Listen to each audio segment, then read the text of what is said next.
وہ تو انہوں نے ہمیں جب ہم رشیا جا رہے تھے اس سے پہلے انہوں نے کہا تھا کہ ہمارا خیال ہے نہیں جانا چاہیے. امریکنوں نے یہ کہا تھا. اور وائٹ ہاؤس بھی اس میں انوالو تھا, وہاں سے بھی ڈائریکشنز تھیں؟ میرے خیال میں انہوں نے یہی کہا تھا معید نے, کہ ان کی طرف سے آئی تھی میسج کہ ہم چاہتے ہیں کہ آپ نہ جائیں. وائٹ ہاؤس کی ذکر اس مراسلے میں بھی ہے. امبیسڈر نے اسیسمنٹ میں دیا کہ صدر جو بائیڈن بھی اس میں چاہ رہے ہیں کہ عمران خان صاحب تبدیل ہو جائیں. جو بائیڈن تک جو بات پہنچی ہوگی وہ تو ظاہر ہے کہ جو ان کا ڈیسک ہوگا, ہمارا پاکستان ڈیسک, انہوں نے پروسیس کر کے انفارمیشن دیا ہوگا.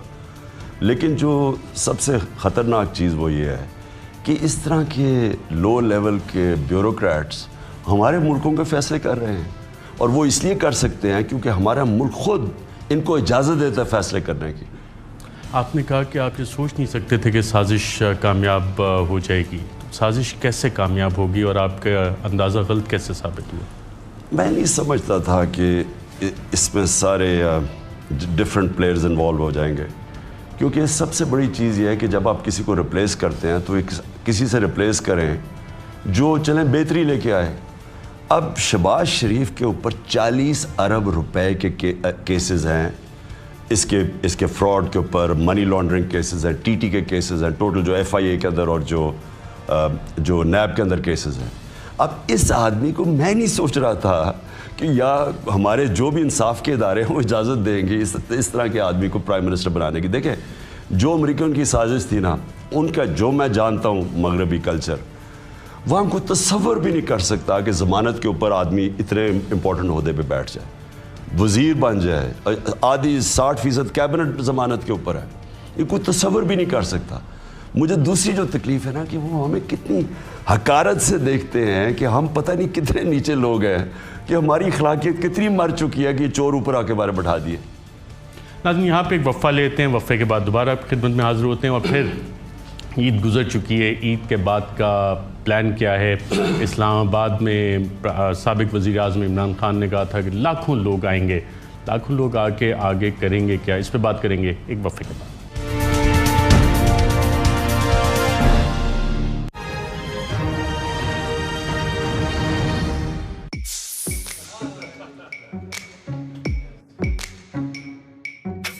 جب کبھی جمع ہو سبھی مسکرائے یوں زندگی, وہ محبت کی نظر دل یہ چاہے اس گھڑی, کھانا پینا ساتھ ہو اور کچھ دل کی بات ہو.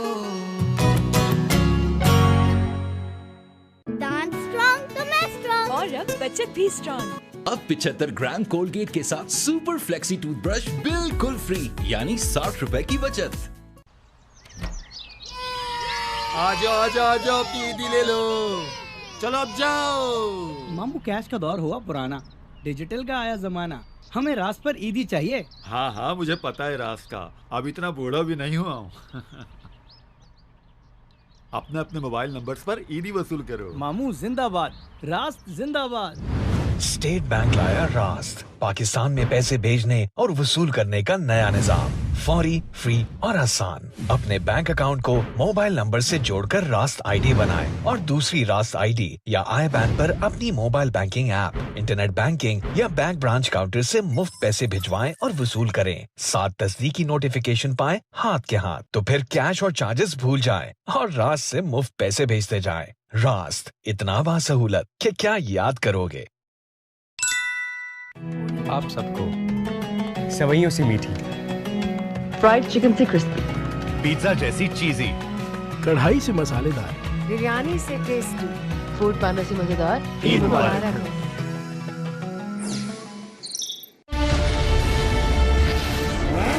50 سال سے آپ کے سفر کا ساتھی جو حفاظت سے آپ کی منزل مقصود تک پہنچائے. ڈائمنڈ ٹائرز, ٹائر مضبوط, سفر محفوظ.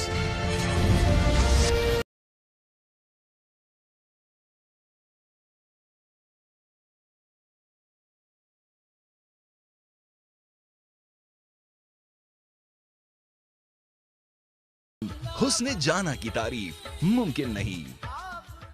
خالص گنے سے بنا 5 مزیدار فلیورز میں موئز گڑ جو زبان پر گھل جائے تو موڈ بھی میٹھا میٹھا ہو جائے. یہ ہوئی نا گڑ والی بات.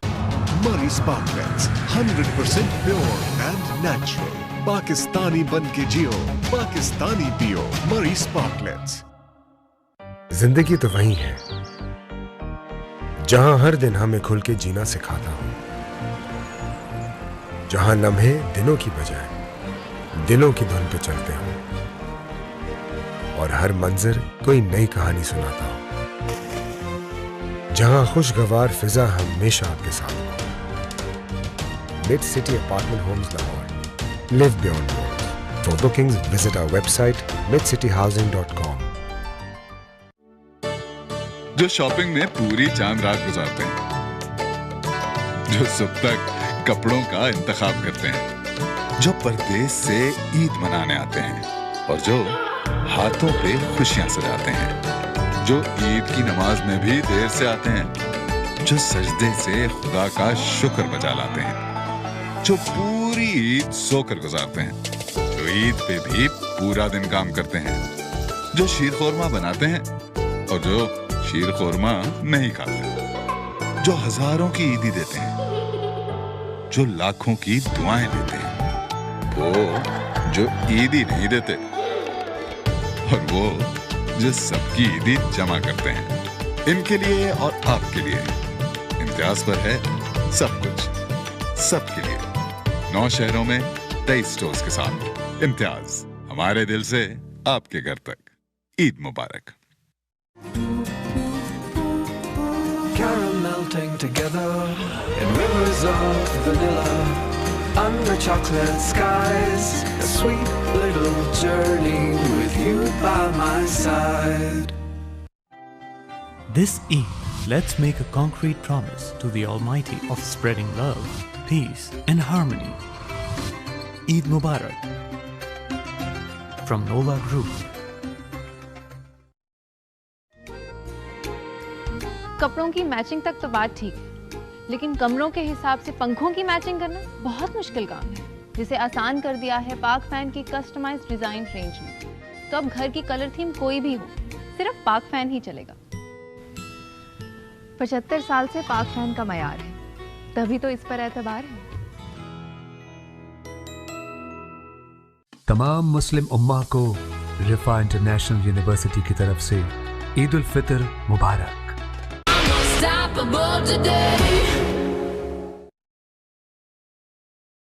اسپیشل عیدی چاہیے تو بس یہ QR اسکین کریں اور پائیں اسپیشل عیدی.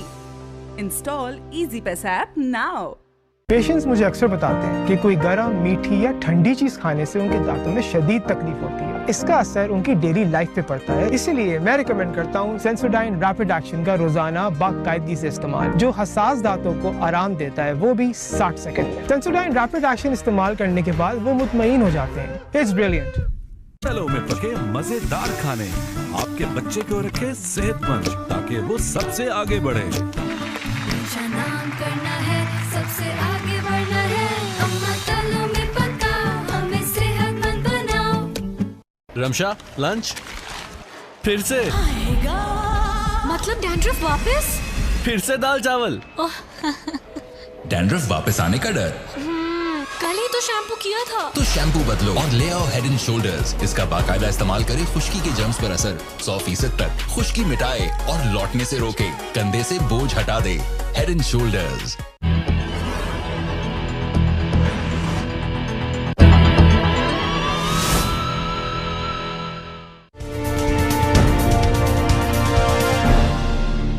ویلکم بیک ناظرین. ہمارے ساتھ موجود ہیں سابق وزیر اعظم اور پاکستان تحریک انصاف کے چیئرمین عمران خان صاحب.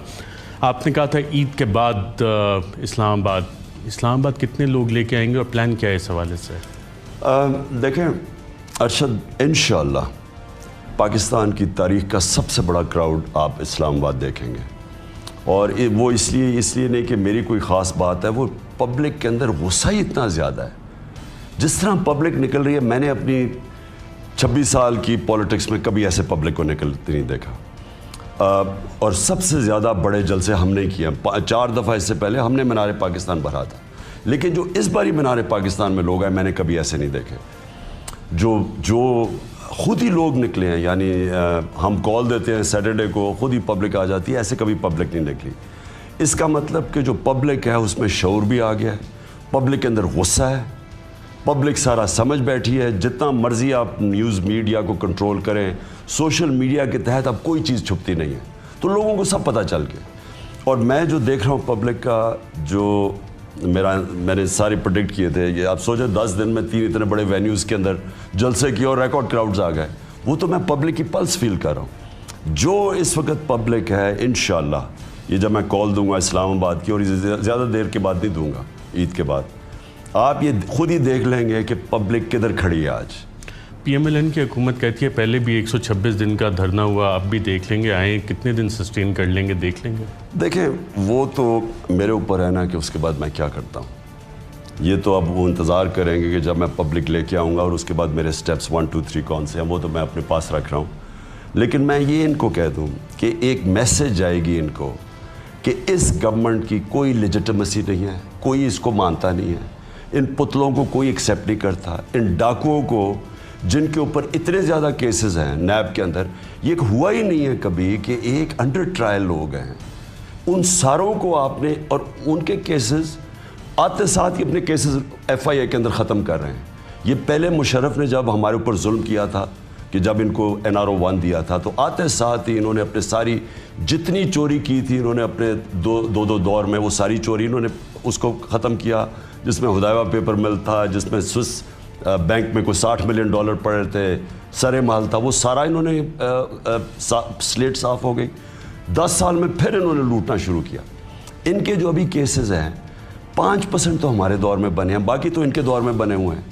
اب یہ پہلی چیز ہوگی کہ یہ کیسز ختم کرے. اور مجھے جو شوق ملا ہے کہ ایک تو آتے ساتھ ہی انہوں نے FIA کو سارے لوگ تبدیل کر دیا, اور یہ ہماری عدالتیں یہ تماشا دیکھ رہی ہیں یہ, اور میں حیران ہوں کہ اس کے اوپر سو موٹو ایکشن نہیں لیا جا رہا. یہ کیسے ہو سکتا ہے کہ ایک آدمی کے اوپر 16 ارب روپے کے کیسز ہیں FIA کے اندر, اور وہ آ کے ساروں کو آفیسرز کو تبدیل کر دیتا ہے اور اپنے لوگ بٹھا کے اور اپنے آپ کو بچانے کی کوشش کرتا ہے. یہ تو چوری ہے, یہ تو ڈے لائٹ رابری ہے. اور جب آپ اس کی اجازت دے دیتے ہیں, جتنا نقصان ملک کو اس کا ہے, کیونکہ آپ کے بیسکلی ادارے آپ ختم کر دیتے ہیں. پہلے انہوں نے ادارے ختم کیے اپنی چوری بچانے کے لیے, آج پھر اب میں نیب کا تماشا دیکھ رہا ہوں کہ نیب نے آتے ساتھ ہی کیس کر دیا فرا کے اوپر. اب وہ ہمیں بتایا جا رہا تھا کہ جی نیب آزاد ہے. مجھے یہ بتائیں کہ ان کا مہینہ بھی نہیں گزرا تو انہوں نے انتقامی کارروائی نیب کے ذریعے کر دیا. اس کا مطلب نیب بھی کنٹرول میں ہے ان کے, FIA تو کنٹرول میں ڈائریکٹ ہے. نیب نے ایک پریس ریلیز جاری کیا ہے کہ ان کے اکاؤنٹس میں 847 ملین روپے کی ٹرانزیکشنز ہوئی ہیں, تو اس پہ نیب کہہ رہے ہیں ہم تحقیقات کریں گے. میرا نمبر 1 پوائنٹ یہ دیکھیں, یہ ہوا کیا ہے, یہ سارا کچھ کیوں ہو رہا ہے. فرا کون ہے؟ فرا کی صرف ایک قصور ہے کہ وہ قریب ہے بشرا بیگم کے. ان کی واردات میں طریقہ شریفوں کا بتا دیتا ہوں. ان کی اندر یہ مافیا سٹائل اپروچ ہے ان کی, کیونکہ ان کے اوپر کرپشن کے کیسز ہیں, یہ جواب نہیں دے سکتے. کسی کی کمر میں درد ہے, کوئی ایڈجرمنٹ ہو جاتی ہے, کوئی کیسز ہی نہیں ان کے لگتے, کوئی ججز بینچ ٹوٹ جاتا ہے, جج کے خلاف ٹیپ نکلاتی ہے. ان کی ایک ہی طریقہ ہے کرپشن کا. آج تک سرے محلکہ نے یہ اپنے جو لنڈن میں ان کے میفیر اپارٹمنٹ سے بتا نہیں سکے کہ کدھر سے پیسہ ہے. ان کا کام یہ ہے کہ جو ان سے پوچھے اس کے اوپر حملہ کر دو. پہلے جب اپوزیشن میں تھی بے نظیر, اس کے اوپر انہوں نے تصویریں پھینکی, اس کی گندی تصویریں اس کی اور اس کی والدہ کی, نصرت بھٹو کی, جہاز سے نیچے پھینکی. میں جب پالیٹکس میں آیا اور کرپشن کے خلاف آیا, پہلے انہوں نے سیٹا وائٹ اٹھا لی ذاتیات کے اوپر, کیونکہ میرے اوپر کرپشن کا کیا کرنا تھا. اس کے بعد انہوں نے جو جمائمہ شادی کر کے یہاں مسلمان ہو کے آئی, اس کے اوپر یہودی لابی شروع کر دیا, اس کو یہودی کہہ دیا. پھر اس کے اوپر ٹائلوں کا کیس کر دیا, 1 kg وہ اینٹی ٹائل سمگل کریے. 1 سال اس کا کیس چلایا انہوں نے. جب 1 مہینہ میں بڑا آسان ہوتا ہے, اینٹیک ٹائل کے اوپر آپ جا کے فورینزک ٹیسٹنگ کرائے, پتہ چل جاتا ہے کہ اینٹیک ہے یا نہیں. وہ اس کے پاس سرٹیفکیٹ آ گیا. 1 سال وہ ملک سے باہر رہی کیونکہ انہوں نے اس کے اوپر کیس کیا. اب فرا کا کیا ہے, وہ ہے میرے پر کچھ کر نہیں سکتے,